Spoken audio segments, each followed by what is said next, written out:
dice el presidente Trump desde Washington que están hablando con el gobierno de La Habana, con lo que él llama el régimen cubano, el país de origen de su secretario de Estado Marco Rubio. En medio de la crisis humanitaria, Cuba, que no tiene combustibles, les está proponiendo Trump que lleguen a un acuerdo o que Cuba colapsa o lo van a hacer colapsar. Desde Washington, Juan Camilo.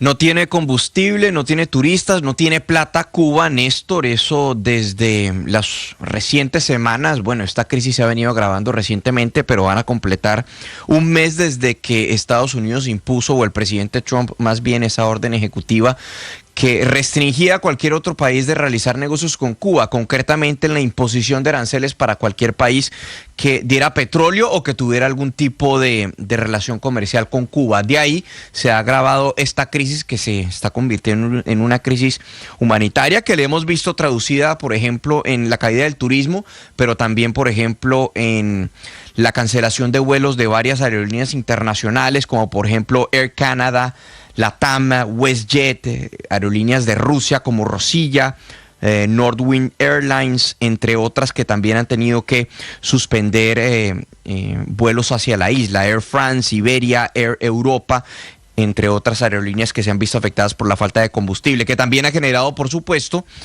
problemas en materia energética, desabastecimiento, y ahora en medio de esta campaña de los Estados Unidos está el discurso del presidente Donald Trump, quien en las últimas horas ha dicho que están hablando con las autoridades en Cuba y que el encargado de hablar con esas autoridades pues es el cubano, el hijo de cubanos, el secretario de Estado Marco Rubio, quien estaría al frente de esas conversaciones. Escuchemos lo que decía el presidente Trump hace tan solo unas horas. Cuba to make a deal.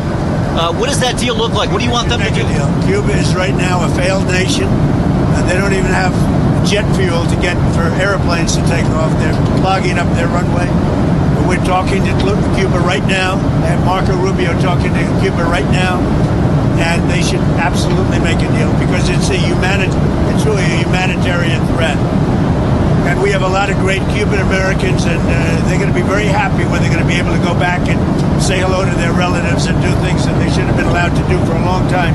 I'm very interested in the people that are here that were treated so badly by Castro and the Cuban authorities. They have been treated horribly.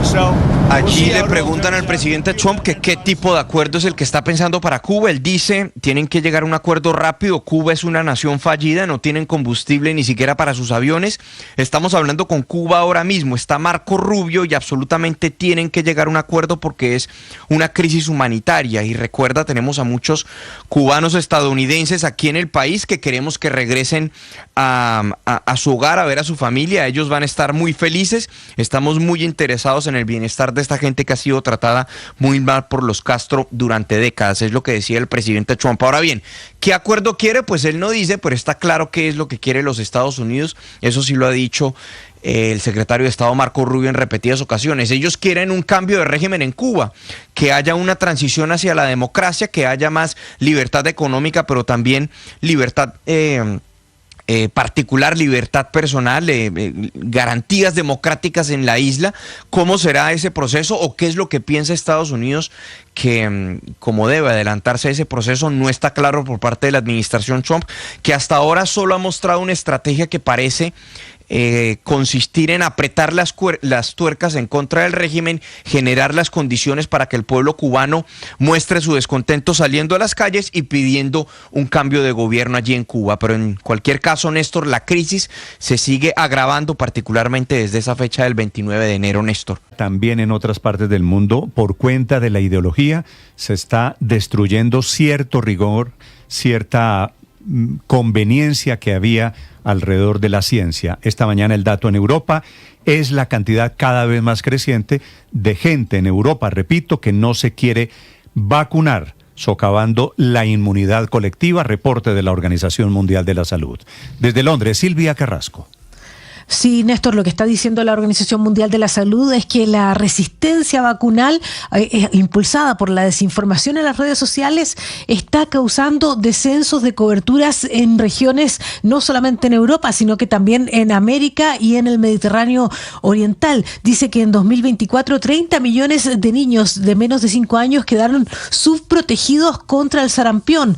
Dice que está incluso por datos por debajo de la prepandemia el nivel de vacunación. Hoy se necesita por lo menos un 95% de los niños de 5 años vacunados para que se considere que hay inmunidad de grupo. Y ese resurgimiento del sarampión ha significado 95.000 muertes estimadas para el 2024.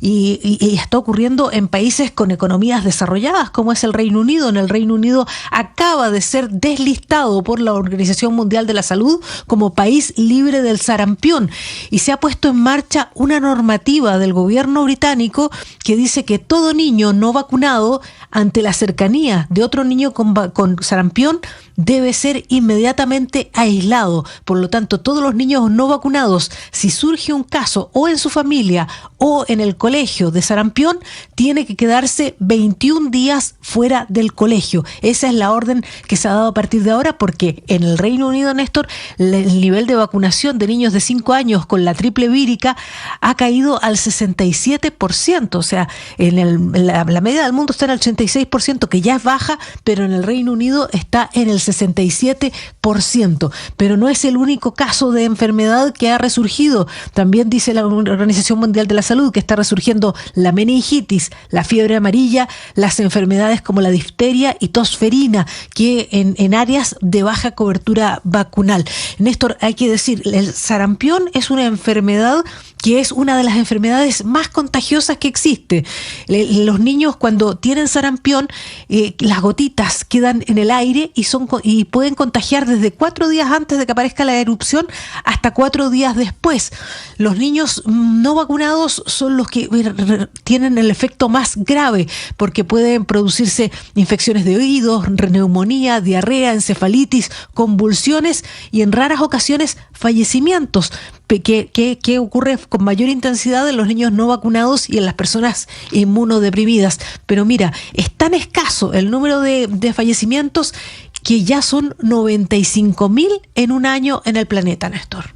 Silvia, gracias. Son las 9:00. Está por comenzar en este momento la sesión en el Parlamento en Lima, la capital del Perú, en donde van a tumbar hoy al presidente José Gerí, un joven que está acusado de debilidad mental y moral.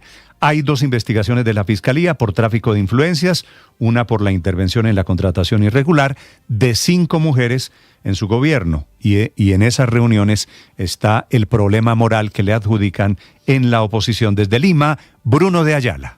Néstor, buenos días. En Perú se ha desatado una tormenta institucional a pocas semanas del proceso electoral previsto para el 12 de abril. El presidente interino, José Gerí, podría estar en sus últimas horas en el cargo si hoy son aprobadas 7 mociones de censura que derivarían en su destitución y en el 8º cambio presidencial en el país en casi una década. El presidente del Consejo de Ministros, Ernesto Álvarez, se refirió al tema. En este caso, el debate se circunscribe a hechos, muchas veces materia de elucubración, incluso hasta de manipulación de algunos medios interesados, porque en realidad no se observa una clara, evidente comisión de un delito, ni siquiera, en algunos casos, de una infracción administrativa.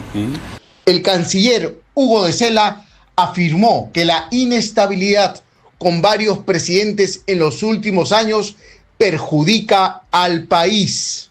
Esta situación en la cual pasamos de un momento crítico a otro momento crítico y que en los últimos 5 años hemos tenido ya no sé cuántos presidentes, nos perjudica como país. Y es muy difícil para alguien que, como a mí me toca, debe explicarlo en el exterior y hacerles entender cuál es la racionalidad de esto. Yo mismo no lo entiendo. Las mociones presentadas plantean censurarlo como presidente del Congreso, lo que automáticamente le hace perder la investidura de jefe de Estado. En caso de que triunfen las mociones, existe un gran dilema sobre él o la congresista que debería asumir la presidencia. El nombre con mayor fuerza es de la derechista Mari Carmen Alba, una figura polémica que ya presidió el Congreso en el 2021 y fue una de las caras que lideró la oposición contra el izquierdista presidente